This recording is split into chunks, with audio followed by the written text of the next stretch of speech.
भूमिका। जीने की राह पुस्तक घर घर में रखने योग्य है। इसके पढ़ने तथा अमल करने से लोक तथा परलोक दोनों में सुखी रहोगे। पापों से बचोगे, घर की कलह समाप्त हो जाएगी।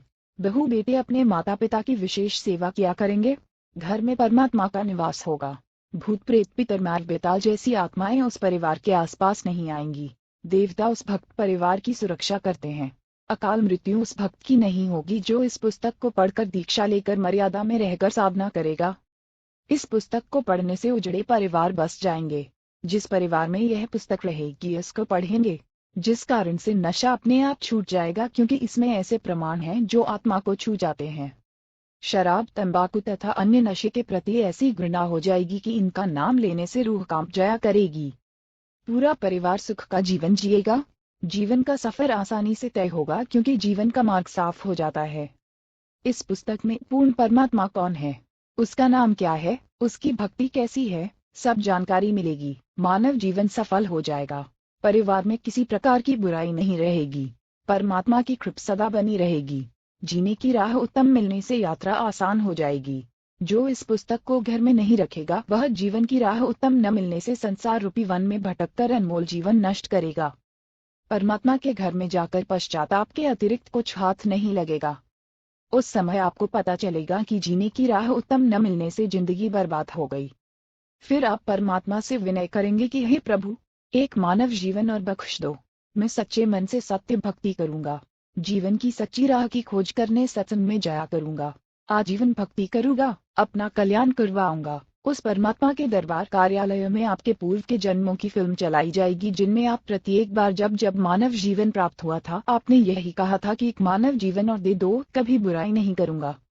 आजीवन भक्ति भी करूंगा, घर का कार्य निर्वाह के लिए भी करूंगा। पूर्ण सद्गुरु से दीक्षा लेकर कल्याण करवाऊंगा।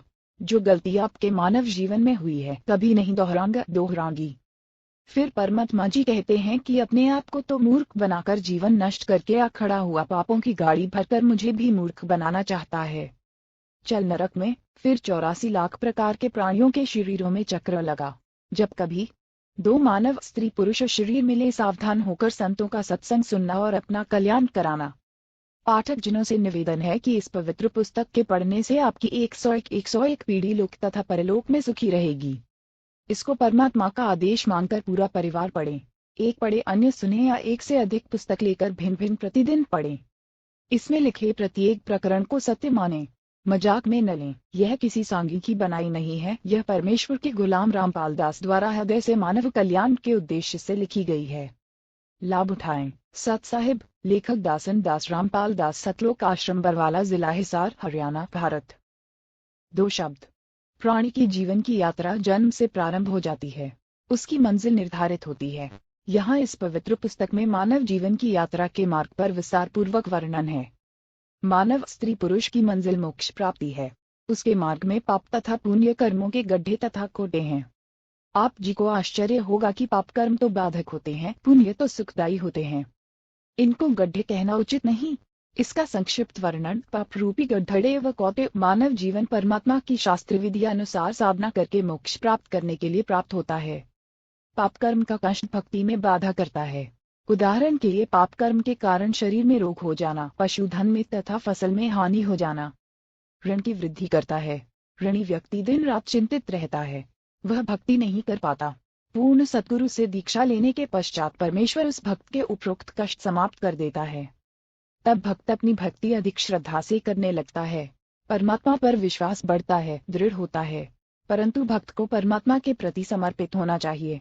जैसे पतिव्रता स्त्री अपने पति के अतिरिक्त किसी अन्य पुरुष को काम पूर्ति सेक्सुअल सेटिस्फैक्शन के लिए स्वपन में भी नहीं चाहती, चाहे कोई कितना ही सुंदर हो। उसका पति अपनी पत्नी को हर संभव कोशिश करके सर्व सुविधाएं उपलब्ध करवाता है, विशेष प्रेम करता है। इसी प्रकार दीक्षा लेने के पश्चात आत्मा का सहयोग परमात्मा से होता है। गुरुजी आत्मा का विवाह परमात्मा से करवा देता है। यदि वह मानव शरीरधारी आत्मा अपने पति परमेश्वर के प्रति पतिव्रता की तरह समर्पित रहती है, यानी पूर्ण परमात्मा के अतिरिक्त अन्य किसी देवी देवता से मनोकामना की पूर्ति नहीं चाहती है, तो उसका पति परमेश्वर उसके जीवन मार्ग में बाधक सब पापकर्मी के कांटों को बहार देता है। उस आत्मा की जीने की राह सुगम व बाधा रहित हो जाती है। उसको मंजिल सरलता से मिल जाती है। उस आत्मा के लिए परमात्मा क्या करता है? उसको संत गरीबदास जी ने परमेश्वर कबीर जी से प्राप्त ज्ञान को इस प्रकार बताया है। गरीब पतिव्रता जन पर ज्यो ज्यो थारी है पांचे, समर्थ झादो देते ना कांटा लग जावे। कबीर परमेश्वर जी ने कहा है कि कबीर साधक के लक्षण कहू न है ज्यो पतिव्रता नारी। कह कबीर परमात्मा को लगे आत्मा प्यारी। पतिव्रता के भक्ति पंच को आप साफ करे करतार। आन उपासना त्याग दे सो पतिव्रता पार। भक्ति करने से पाप नष्ट हो जाते हैं जो भक्ति की राह में रोड़े बनते हैं। कबीर जब ही सत्य नाम हृदय धरो भाइयों पाप को नाश। Dot dot dot dot dot. दो शब्द पीटू जैसे चिंगारी अग्नि की पड़े पुराने घास। इसलिए पूर्ण गुरु से दीक्षा लेकर प्रत्येक स्त्री पुरुष बालक 3 वर्ष के पश्चात वृद्धवार को भक्ति अवश्य करनी चाहिए। और पुण्य भी भक्ति की राह में बाधक है। पूर्व जन्म के पुण्यों के कारण घर में धन होता है, सर्व सुविधाएं होती हैं। किसी को राजपद प्राप्त होता है जो भक्ति में बाधक होता है। वह सुख उसको परमात्मा से कोसों कई किलोमीटर दूर कर देता है। ऐसा सुख भी जीने की राह में रोड़ा है, परमात्मा प्राप्ति की मंजिल को दूर कर देता है। कबीर सुख के माथे पत्थर पेड़ो नाम हृदय से जावे, बलिहारी वा दुख के जो पल पल नाम रटावे। एक धनी व राजपद प्राप्त व्यक्ति को परमात्मा की कथा सुनाने की कोशिश करके देखें, उसकी बिल्कुल रुचि नहीं बनेगी। दूसरी ओर पाप कर्मों की मार झेल रहे व्यक्ति को परमात्मा चर्चा सुनाएं, उसे बताएं कि परमात्मा सर्व कष्ट दूर कर देता है। आप परमात्मा की भक्ति किया करो। देखो अपने गांव का प्रमुख व्यक्ति उस संत से दीक्षा लेकर सुखी हो गया। वह भी आपकी तरह कष्ट में था, तो वह दुखी व्यक्ति भक्ति पर लग जाता है। उसके लिए वह दुख वरदान बन गया। जो सुखी है उसको कैसे समझाएं, उसके पास तो पुण्यों की मलाई पर्याप्त है। वह धनी व्यक्ति अपने पुण्यों को खा खर्च कर खाली होकर तथा पापों की मालगाड़ी भरकर मृत्यु उपरांत परमात्मा के दरबार में मुंह लटकाकर भयभीत होकर जाएगा, कुत्ते गधे सूअर के जन्म पाएगा। इसके विपरीत दुखी निर्धन व्यक्ति परमात्मा की भक्ति करके दान धर्म करके वर्तमान जीवन में भी सुखी हो जाएगा। पाप कम से बचकर पुण्यों की मालगाड़ी भरकर भक्ति धन का धनी होकर परमात्मा के दरबार में निर्भय होकर जाएगा। परमात्मा सीने से लगाएगा, उस भक्त को मोक्ष देकर सदा सुखी कर देगा। यदि धनी राज्य पद प्राप्त सुखी व्यक्ति भी भक्ति पर लग जाए तो उसका तो कार्य बना बनाया है, मोक्ष में कोई अड़चन नहीं है। प्रश्न, एक सज्जन पुरुष ने कहा कि मैं कोई नशा नहीं करता, सब बुराइयों से दूर हैं। दूसरे की बहन बेटियों को अपनी समझता हूँ, कोई पाप नहीं करता, मुझे भक्ति की कोई आवश्यकता नहीं है। सत्संग में ऐसे ऐसे स्त्री पुरुष जाते देखे हैं जो प्रत्येक बुराई करते थे, बदनाम थे। उत्तर, जैसे 2 एकड़ जमीन है, 1 एकड़ को बाहकर संवार रखा है, यानी उसके झाड़ बोझ झड़े घास काटकर हल या ट्रैक्टर से बाह गुड़ाई करके साफ सुथरा कर रखा है और बीज बोया नहीं। दूसरे एकड़ जमीन में सब खरपतवार झाड़ बोझ झड़े तथा घास अड़ा खड़ा है, तो दोनों ही व्यर्थ हैं। यदि दूसरे एकड़ को किसी ने संवार कर साफ करके गेहूं बो दिया और पहले साफ किए में कुछ नहीं बोया तो दूसरा उस पहले वाले से कहे। जीने की राह भी 3 गुणा उपयोगी अच्छा है जिसको संवार कर छोड़ दिया, बीज बोया नहीं। इसलिए यदि आप विकार बुराई रहते हैं तो आप जी को भक्ति बीज बोना पड़ेगा, तभी आप जी के शरीर रूपी जमीन का लाभ होगा। जो बुराई करते थे उनको ज्ञान हुआ और बुराई त्याग कर भक्ति करते हैं, तो उन्होंने अपनी जीने की राह बदल ली, साफ कर ली। मंजिल निकट हो गई। आप आगे पढ़ेंगे कि एक वैश्या ने कबीर परमात्मा जी का सत्संग सुना और अपनी राह बदल ली तथा नाम दीक्षा लेकर सत्संग में जाने लगी। नगर के लोगों को अच्छा नहीं लगा, मुंह जोड़कर बातें बनाने लगे कि कबीर के सत्संग में बदनाम औरतें जाती हैं, ये अच्छे संत नहीं हैं। सब ऐसे ही लोग लुगाए इसके सत्संग में जाते हैं, अपनी बहन बेटियों को वहां मत जाने देना। यह विचार लोगों के सुनकर कुछ भक्त भी गुरुजी से गांव वालों की भाषा बोलने लगे। तब परमेश्वर कबीर जी ने बताया कि कुष्ठी हो संत बंदगी कीजिए, जे हो वैश्या को प्रभु विश्व से चरण चित दीजिए। भावार्थ, यदि किसी भक्त को कुष्ठ रोग है और वह भक्ति करने लगा है, तो भक्त समाज को चाहिए कि उससे घृणा न करे, उसको प्रणाम करे जैसे अन्य भक्तों को करते हैं। उसका सम्मान करना चाहिए, उसका हौसला बढ़ाना चाहिए। भक्ति करने से उसका जीवन सफल होगा, रोग भी ठीक हो जाएगा। इसी प्रकार किसी वैश्या बेटी बहन को प्रेरणा बनी है भक्ति करने की, सत्संग में आने की, तो उसको परमात्मा पर विश्वास हुआ है। वह सत्संग विचार सुनेगी तो बुराई भी छूट जाएगी, उसका कल्याण हो जाएगा, समाज से बुराई निकल जाएगी। यदि वह सत्संग में आएगी ही नहीं तो उसको अपने पाप कर्मों का एहसास कैसे होगा। जैसे मैला वस्त्र जल तथा साबुन के संपर्क में नहीं आएगा तो निर्मल कैसे होगा। इसलिए ऐसी बदनाम स्त्री भी भक्ति करती है तो उसको भी विशेष आदर से बुलाएं ताकि उसको सत्संग में आने में संकोच न हो। यदि उसको रोकोगे तो आप पाप के भागी बन जाओगे। इससे आगे की कथा आप पुस्तक कबीर सागर का सरलार्थ में विस्तार से पढ़ेंगे, जिसकी हेडिंग है कबीर जी द्वारा शिष्यों की परीक्षा। श्रीमद् भगवद गीता के अध्याय 9 श्लोक 30 में भी यही प्रमाण है। लिखा है कि कोई अतिशय दुराचारी व्यक्ति भी है, यदि वह विश्वास के साथ परमात्मा की भक्ति करने लग गया है तो उसे महात्मा के तुल्य मानना चाहिए। वह संतों के विचार सुनकर सुधर जाएगा और अपना कल्याण करवा लेगा। इसलिए मानव शरीरधारी परमात्मा प्राणी को परमात्मा की भक्ति तथा शुभ कर्म दान धर्म गुरु जी की शरण में आकर अवश्य करने चाहिए। पूज्य कबीर परमेश्वर जी ने कहा है कि कबीर मनुष्य जन्म दुर्लभ है, मिले न बार बार, तरवर से पत्ता टूट गिरे बिहुर न लागे डार। ... मानव जीवन की आम धारणा P4। भावार्थ कबीर परमात्मा जी ने समझाया है कि यह मानव शरीरधारी प्राणी, यह मानव जन्म स्त्री पुरुष बहुत कठिनता से युगों पर्यंत प्राप्त होता है। यह बार बार नहीं मिलता। इस शरीर के रहते रहते शुभ कर्म तथा परमात्मा की भक्ति कर, अन्यथा यह शरीर समाप्त हो गया तो आप पुनः इसी स्थिति यानी मानव शरीर को प्राप्त नहीं कर पाओगे। जैसे वृक्ष से पत्ता टूटने के पश्चात उसी डाल पर पुनः नहीं लगता, इसलिए इस मानव शरीर के अवसर को व्यर्थ न गंवा। कबीर जी ने फिर कहा है कि कबीर मनुष्य जन्म पाए कर नहीं रखे हरि नाम, जैसे कुआं जल बिना बनवाया क्या काम। भावार्थ मानव जीवन में यदि भक्ति नहीं करता तो वह जीवन ऐसा है जैसे सुंदर कुआं बना रखा है। यदि उसमें जल नहीं है या जल है तो खारा पीने योग्य नहीं है। उसका भी नाम भले ही कुआं है परंतु गुण कुएं वेल वाले नहीं हैं। इसी प्रकार मनुष्य भक्ति नहीं करता तो उसको भी मानव कहते हैं परंतु मनुष्य वाले गुण नहीं हैं। पूर्व जन्मों के शुभ शुभ कर्मों तथा भक्ति के कारण कोई स्वस्थ है, वह अचानक रोगी हो जाता है और लाखों रुपए उपचार पर खर्च करके मृत्यु को प्राप्त हो जाता है। कोई जन्म से रोगी होता है, आजीवन कष्ट भोगकर मर जाता है। कोई निर्धन होता है, कोई धनवान ही जन्मता है। किसी के लड़के लड़की होते हैं तो किसी को संतान प्राप्त ही नहीं होती। किसी को पुत्री पुत्री ही संतान होती है, चाहने पर भी पुत्रा नहीं होता। यह सब पूर्व जन्मों के कर्मों का फल मानव भोगता है। जब तक पुनः भक्ति प्रारंभ नहीं करता तो तब तक पूर्व वाले संस्कार ही प्राणी को प्राप्त होते हैं। जिस समय पूर्ण सद्गुरु से दीक्षा लेकर मर्यादा से भक्ति करने लगता है तो शुभ संस्कारों में वृद्धि होने से दुख का वक्त सुख में बदलने लग जाता है। मानव जीवन की आम धारणा, जब तक यथार्थ आध्यात्मिक ज्ञान नहीं होता तो जनसाधारण की धारणा होती है कि एक बड़ा होकर पढ़ लिख कर अपने निर्वाह की खोज करके विवाह कराकर परिवार पोषण करेंगे, बच्चों को उच्च शिक्षा तक पढ़ाएंगे, फिर उनको रोजगार मिल जाए, उनका विवाह करेंगे, परमात्मा संतान को संतान दे, फिर हमारा कर्तव्य पूरा हुआ। कई बार गांव या गवाड़ पड़ोसी गांव के वृद्ध इकट्ठे होते तो आपस में कुशल मंगल जानते तो एक ने कहा कि परमात्मा की कृपा से लड़के तथा 3 लड़की हैं। कठिन परिश्रम करके पाला पोसा तथा पढ़ाया, विवाह कर दिया, सबके सब बेटा बेटियों वाले हैं। मेरा कार्य पूर्ण हुआ, 75 वर्ष का हो गया है, अब जीने की राह P5।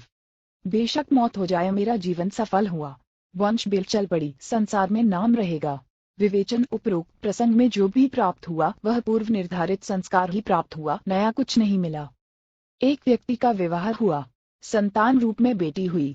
मानव समाज की धारणा रही है कि पुत्र नहीं है तो उसका वंश नहीं चलता, परंतु आध्यात्मिक ज्ञान की दृष्टि से पुत्र पुत्री में कोई अंतर नहीं माना जाता। आशा लगी कि दूसरा पुत्र तो बेटा होगा, दूसरी भी लड़की हुई, फिर आशा लगी कि परमात्मा तीसरा तो पुत्र दे, परंतु तीसरी भी लड़की हुई।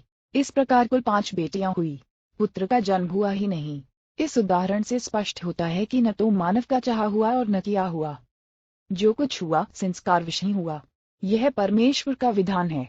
मानव शरीर प्राप्त प्राणी को वर्तमान जन्म में पूर्ण संत से दीक्षा लेकर भक्ति करनी चाहिए तथा पुण्य दान धर्म तथा शुभ कर्म अवश्य करने चाहिए, अन्यथा पूर्व जन्म के पुण्य मानव जीवन में खा खर्च कर खाली होकर परमात्मा के दरबार में जाएगा। फिर पशु आदि के जीवन भोगने पड़ेंगे। जैसे किसान अपने खेत में चना आदि बीजता है, फिर परिश्रम करके उन्हें परिपक्व करके घर लाकर अपने कोटे कक्ष में भर लेता है। यदि वह पुनः बीज बोकर फसल तैयार नहीं करता है और पूर्व वर्ष के गेहूं व चने को खा खर्च रहा है तो वर्तमान में तो उसे कोई आपत्ति नहीं आएगी, क्योंकि पूर्व वर्ष के गेहूं चना शेष है, परंतु एक दिन वह पूर्व वाला संग्रह किया अन्न समाप्त हो जाएगा और वह किसान परिवार भिखारी हो जाएगा। ठीक इसी प्रकार मानव शरीर में जो भी प्राप्त हो रहा है वह पूर्व के जन्मों का संग्रह है। यदि वर्तमान में शुभ कर्म तथा भक्ति नहीं की तो भविष्य का जीवन नरक हो जाएगा। अध्यात्म ज्ञान होने के पश्चात मानव बुद्धिमान किसान की तरह प्रतिवर्ष प्रत्येक मौसम में फसल बोएगा तथा अपने घर में संग्रह करके खाएगा तथा बेचकर अपना खर्च भी चलाएगा। इसलिए परम संत मानव को जीने की राह बताता है। उसका आधार सत्य आध्यात्मिक ज्ञान सर्व ग्रंथों से प्रमाणित होता है। जैसा कि पूर्वोक्त प्रसंग में एक वृद्ध ने बताया कि सर्व संतान का पाल पोस कर विवाह कर दिया। मेरे मानव जीवन का कार्य पूरा हुआ, मेरा जीवन सफल हुआ। अब बेशक मौत आ जाए, विचारणीय विषय है कि उसने तो पूर्व का जमा ही खर्च कर दिया, भविष्य के लिए कुछ नहीं किया, जिस कारण से उस व्यक्ति का मानव जीवन व्यर्थ गया। कबीर जी ने कहा है कि क्या मांगे कुछ थिर न रिहाए, देखत नैन चला जग जाई, 1,00,000 पूत 1,15,00,000 नाती, उस रावण के दिवा न बाती। भावार्थ, यदि एक मनुष्य एक पुत्र से वंश बेल को सदा बनाए रखना चाहता है तो यह उसकी भूल है। जैसे श्रीलंका के राजा रावण के 1,00,000 पुत्र थे तथा P6 मानव जीवन की आम धारणा 1,15,00,000 पौत्र थे। वर्तमान में उसके कुल वंश में कोई घर में दीप जलाने वाला भी नहीं है, सब नष्ट हो गए। इसलिए यह मानव परमात्मा से यह क्या मांगता है जो स्थायी नहीं है। यह अध्यात्म ज्ञान के अभाव के कारण प्रेरणा बनी है। परमात्मा आप जी को आपका संस्कार देता है, आपका किया कुछ नहीं हो रहा। उस वृद्ध की बात को माने कि पुत्र के होने से वंश वृद्धि होने से संसार में नाम बना रहता है। एक गांव में प्रारंभ में 4 या 5 व्यक्ति थे। उनके वंश के सैकड़ों परिवार बने हैं। उनका वंश चल रहा है, उनका संसार में नाम भी चल रहा है, परंतु शास्त्रोक्त विधि से भक्ति न करने के कारण परमात्मा के विधानानुसार वह भला पुरुष कहीं गधा बनकर कष्ट उठा रहा होगा। वहां पर गधे के वंश की वृद्धि करके फिर कुत्ते का जन्म प्राप्त करके वहां उस कुल की वृद्धि करके अन्य प्राणियों के शरीर प्राप्त करके असंख्य जन्म कष्ट उठाएगा। भावार्थ है कि मानव जीवन प्राप्त प्राणी को चाहिए कि सांसारिक कर्तव्य कर्म करते करते आत्म कल्याण का कार्य भी करे, जिस कारण से परिवार से आने वाली पूर्व पाप की मार भी टलेगी, परिवार खुशहाल रहेगा। अन्यथा शुभ शुभ दोनों कर्मों का फल भोगने से कभी सुख तथा कभी दुख का कहर भी झेलना पड़ता है। एक समय दास लेखक एक गांव में 3 दिन का सत्संग पाठ कर रहा था। उसी परिवार का एक रिश्तेदार एक 4 वर्ष के लड़के को साथ ले आया। चर्चा में उसने बताया कि मुझे 4 पुत्र 2 पुत्री संतान रूप में प्राप्त हुई, सबका विवाह कर दिया। मेरे जैसा सुखी हमारे गांव में शायद ही कोई था। फिर ऐसी नौबत आई कि 2 वर्ष में घर उजड़ गया। 2 बेटे मोटरसाइकिल पर ससुराल जा रहे थे, दुर्घटना में भगवान के घर चले गए। उनकी पत्नी भी अन्य गांव में विवाह दी। 1 वर्ष पश्चात एक पुत्र को खेत में ट्यूबवेल पर रात्रि में सर्प ने डस लिया, मृत मिला। चौथा इस दुख से हृदयघात से चल बसा। सब बहुएं भी चली गई। पत्नी का मानसिक संतुलन बिगड़ गया। ये लड़का बड़ी लड़की का है जिसके सहारे दिन काट रहा हूँ। बेटी को घर पर रखा है। प्रिय पाठकों से निवेदन है कि विवेक से काम लें और मानव जीवन की सच्ची राह पकड़े भक्ति अवश्य करें। और संतान होना या न होना ये आपके पूर्व के का फल है। यदि संतान को धर्म कर्म का ज्ञान नहीं है तो वह चाहे कितनी ही नेक है, कभी न कभी गलती कर ही देगी। वह सब आप पिता के कर्मों के कारण होगा। एक व्यक्ति ने बताया कि मेरा ससुर 4 एकड़ का जाट किसान था। उसने दिन रात मेहनत करके कुल 16 एकड़ जमीन खरीद कर बना ली, यानी 12 एकड़ जमीन और मोल ले ली। 4 लड़के थे और 1 लड़की थी। सबकी शादी कर दी। 60 वर्ष की आयु में मेरे ससुर जी को अधरण मार गया। चारों लड़के भिन्न रहते थे। कुछ दिन बड़े बेटे में रहा, परंतु 6 महीने में ही कपड़ों में बदबू आने लगी। फिर तीसरे नंबर वाले के घर में रहा। कुछ दिन बाद उसने भी हाथ खड़े कर दिए। इस प्रकार चारों पुत्र सेवा से तंग आ गए। गांव की पंचायत ने मेरे ससुर जी की सेवा कराने के उद्देश्य से 2 एकड़ जमीन उसको अधिक देने का फैसला किया। जो जीने की राह P7। बेटा अपने पिता की सेवा करेगा, इस लालच में छोटे वाले ने सेवा करने की बात मान ली। 6 महीने में उसने कहा कि मेरे बस की बात नहीं है। रिश्तेदार इकट्ठे हुए, सब बच्चों को सभी प्रकार से समझाया, परंतु कोई सेवा को तैयार नहीं हुआ। वह भक्त बता रहा था कि मेरा ससुर बोल भी नहीं पा रहा था। जब छोटा पोता सामने आया तो गर्दन के संकेत से कह रहा था कि आजा मेरे पास सलाद करूंगा। यह भूल पड़ी है। बेटों ने तो कर दी मौज, पोतों की कसर बाकी है। उन 2 एकड़ को ठेके पर देकर उसके लिए एक नौकर रखा। दुर्गति से मरा। विचार करें कि ऐसे कमेरे मेहनती व्यक्ति को यह भी ज्ञान होता कि भक्ति तथा धर्म के बिना मानव जीवन नरक बन जाता है तो वह उसके साथ साथ परमात्मा की भक्ति भी करता तथा ऐसी दशा को प्राप्त नहीं होता। बच्चे भी सेवा करते। सत्संग में यही शिक्षा दी जाती है। श्रद्धालुओं को दया धर्म का पाठ पढ़ाया जाता है। आश्रम में सत्संग के दौरान वृद्ध, रोगी, अपांग, छोटे बच्चों सहित माताएं, बहनें, बेटियां आते हैं। आश्रम में पुराने भक्तों तथा भक्तमतियों की ड्यूटी लगाई जाती है। वे आने वाले वृद्धों, रोगियों तथा अन्य असहायों की सेवा करते हैं। उनको स्नान कराते हैं, उनके वस्त्र धोते हैं, भोजनालय से भोजन प्रसाद लाकर पंडाल में बैठों को खिलाते हैं। चाय दूध भी वहीं बैठों को लाकर देते हैं। विचार करें कि जो बच्चे सत्संग में जाने वाले तथा बेटी, बहनें, माई व भक्त भाई सत्संग में आने वाले गैरों की सेवा करते हैं, तो वे घर पर अपने माता पिता, भाई बहन, सास ससुर की भी उसी भाव से सेवा करेंगे, क्योंकि उनका स्वभाव बन जाता है। उनके दिलों में दया भरी रहती है।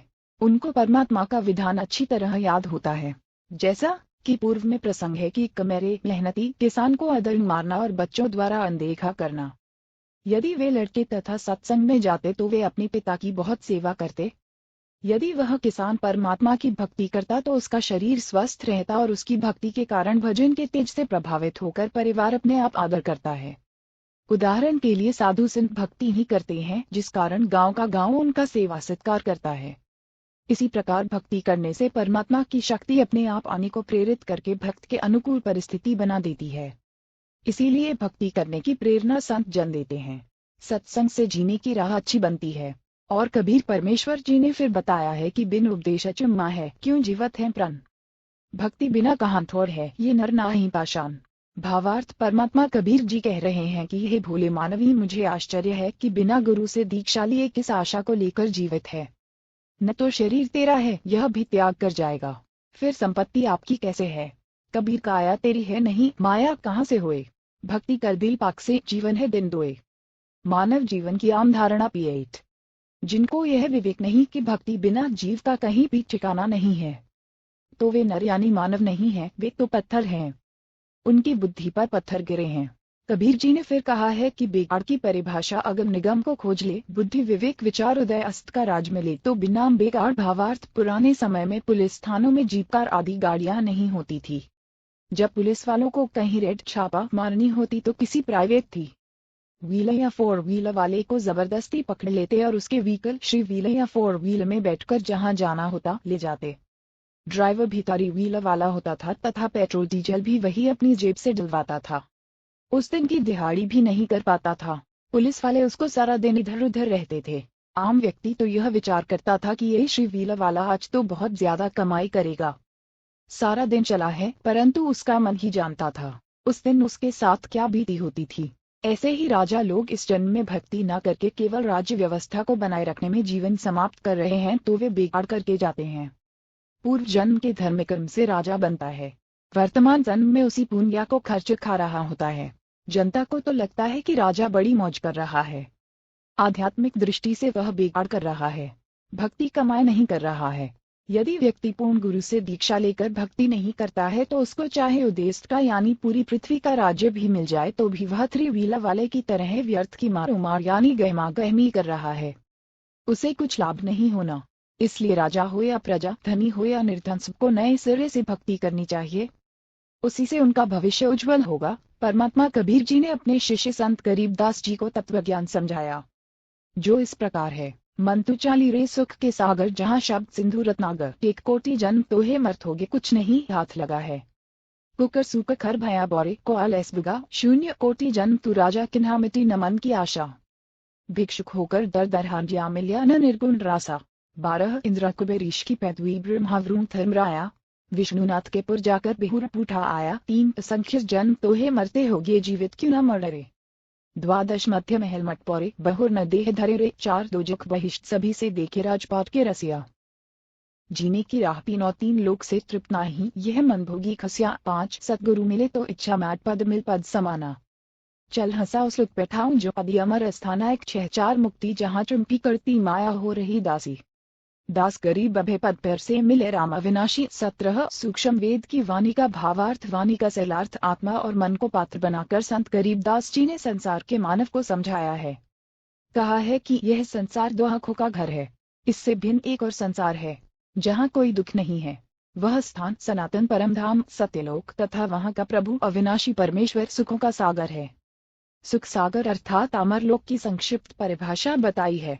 शंखो लहर महर की उपड़े घर नहीं, जहाँ कोई दास गरीब अचल अविनाशी सुख का सागर सोई। भावार्थ, जिस समय में लेखक अकेला होता है तो कभी भी ऐसी हिलो अंदर से उठती है, उस समय सब अपने से लगते हैं। चाहे किसी ने मुझे कितना ही कष्ट दे रखा हो, उसके प्रति द्वेष भावना नहीं रहती, सब पर दया भाव बन जाता है। यह स्थिति कुछ मिनट ही रहती है, उसको मेहर की लहर कहा है। सतलोक अर्थात सनातन परम धाम में जाने के पश्चात प्रत्येक प्राणी को इतना आनंद आता है। वहां पर ऐसी असंख्यों लहरें आत्मा में उठती रहती हैं। जब वह लहर मेरी आत्मा से हट जाती है तो वही दुखमय स्थिति प्रारंभ हो जाती है। उसने ऐसा क्यों कहा, वह व्यक्ति अच्छा नहीं है, वो हानि हो गया, यह हो गया, वह हो गया। यह कहर दुख की लहर कही जाती है। उस सतलोक में असंख्य लहर मेहर दया की उठती हैं, वहाँ कोई कहर भयंकर दुख नहीं है। वैसे तो सतलोक में कोई दुख नहीं है। कहर का अर्थ भयंकर कष्ट होता है। जैसे एक गांव में आपसी रंजिश के चलते विरोधियों ने दूसरे पक्ष के एक परिवार के 3 सदस्यों की हत्या कर दी। कहीं पर भूकंप के कारण हजारों व्यक्ति मर जाते हैं, उसे कहते हैं कहर टूट पड़ा या कहर कर दिया। ऊपर लिखी वाणी में सुख सागर की परिभाषा संक्षिप्त में बताई है। कहा है कि वह अमर लोक अचल अविनाशी अर्थात कभी चलायमान अर्थात ध्वंस नहीं होता तथा वहां रहने वाला परमेश्वर अविनाशी है। वह स्थान तथा परमेश्वर सुख का समुद्र है। जैसे समुद्री जहाज बंदरगाह के किनारे से 100 या 200 किमी दूर चला जाता है तो जहाज के यात्रियों को जल अर्थात समुद्र के अतिरिक्त कुछ भी दिखाई नहीं देता, सब और जल ही जल नजर आता है। इसी प्रकार सतलोक सत्यलोक में सुख के अतिरिक्त कुछ भी नहीं है अर्थात वहाँ कोई दुख नहीं है। पूर्व में लिखी वाणी का सरलार्थ किया जाता है। मन तू चल रे सुख के सागर, जहाँ शब्द सिंधु रत्नागर टेक पीटन मानव जीवन की आम धारणा। कोटि जन्म तो है भ्रमित होगे, कुछ नहीं हाथ लगा रे कुकर शुक खर भया बौरे को आलस बुगा रे। परमेश्वर कबीर जी ने अपनी अच्छी आत्मा संत गरीबदास जी को सूक्ष्म वेद समझाया। उसको संत गरीबदास जी गांव चूड़ानी जिला झज्जर हरियाणा प्रांत ने आत्मा तथा मन को पात्र बनाकर विश्व के मानव को काल ब्रह्म के लोक का कष्ट तथा सतलोक का सुख बताकर उस परम धाम में चलने के लिए सत्य साधना जो शास्त्रोक्त है करने की प्रेरणा की है। मन तू चल रे सुख के सागर अर्थात सनातन परम धाम में चल, जहाँ पर शब्द नष्ट नहीं होता। इसलिए शब्द का अर्थ अविनाशी पुन से है कि वह स्थान अमृतत्व का सिंधु अर्थात सागर है और मोक्ष रूपी रंग का आगर अर्थात खान है। इस काल ब्रह्म के लोक में आप जी ने भक्ति भी की, परंतु शास्त्रानुकूल साधना बताने वाले तत्वदर्शी संत न मिलने के कारण आप करोड़ों जन्मों से भटक रहे हो। करोड़ों अरबों रुपए संग्रह करने में पूरा जीवन लगा देते हो, फिर मृत्यु हो जाती है। वह जोड़ा हुआ धन जो आपके पूर्व के संस्कारों से प्राप्त हुआ था, उसे छोड़कर संसार से चला गया। उस धन के संग्रह करने में जो पाप किए गए आप जी के साथ गए। आप जी ने उस मानव जीवन में तत्वदर्शी संत से दीक्षा लेकर शास्त्र विधि अनुसार भक्ति की साधना नहीं की, जिस कारण से आपको कुछ हाथ नहीं आया, पूर्व के पुण्यों के बदले धन ले लिया। वह धन यहीं रह गया, आपको कुछ भी नहीं मिला। आपको मिले धन संग्रह तथा भक्ति शास्त्रानुकूल न करने के पाप, जिनके कारण आप कुकर कुत्ता खरगधा सुकर सुअर कौआ एक पक्षी हंस एक पक्षी जो केवल सरोवर में मोती खाता है बुगा बुगला पक्षी आदि आदि की योनियों को प्राप्त करके कष्ट उठाया। कोटि जन्म तू राजा कीन्हा मिटी न मन की आशा भिक्षुक होकर दर दर हन जाए मिला न निर्गुण रासा। सरलार्थ, हे मानव आप जी ने काल ब्रह्म की कठिन से कठिन साधना की, घर त्याग कर जंगल में निवास किया, फिर गांव व नगर में घर घर के द्वार पर हांजिया अर्थात घूमा। शिक्षा प्राप्ति के लिए जंगल में साधनारत साधक निकट के गांव या शहर में जाता है। एक घर से भिक्षा पूरी नहीं मिलती तो अन्य घरों से भोजन लेकर जंगल में चला जाता है। कभी भी तो साधक एक दिन भिक्षा मांगकर लाते हैं, उसी से 2-3 दिन निर्वाह करते हैं। रोटियों को पतले कपड़े रूमाल जैसे कपड़े को छालना कहते हैं। छालने में लपेटकर वृक्ष की टहनियों से बांध देते थे। वे रोटियां सूख जाती हैं, उनको पानी में भिगोकर नरम करके खाते थे। वे प्रतिदिन भिक्षा मांगने जाने में जो समय व्यर्थ होता था, उसकी बचत करके उस समय को काल ब्रह्म की साधना में लगाते थे। भावार्थ है कि जन्म मरण से छुटकारा पाने के लिए अर्थात पूर्ण मोक्ष प्राप्ति के लिए वेदों में वर्णित विधि तथा लोक वेद से गौर तप करते थे। उनको तत्वदर्शी संत न मिलने के कारण रासा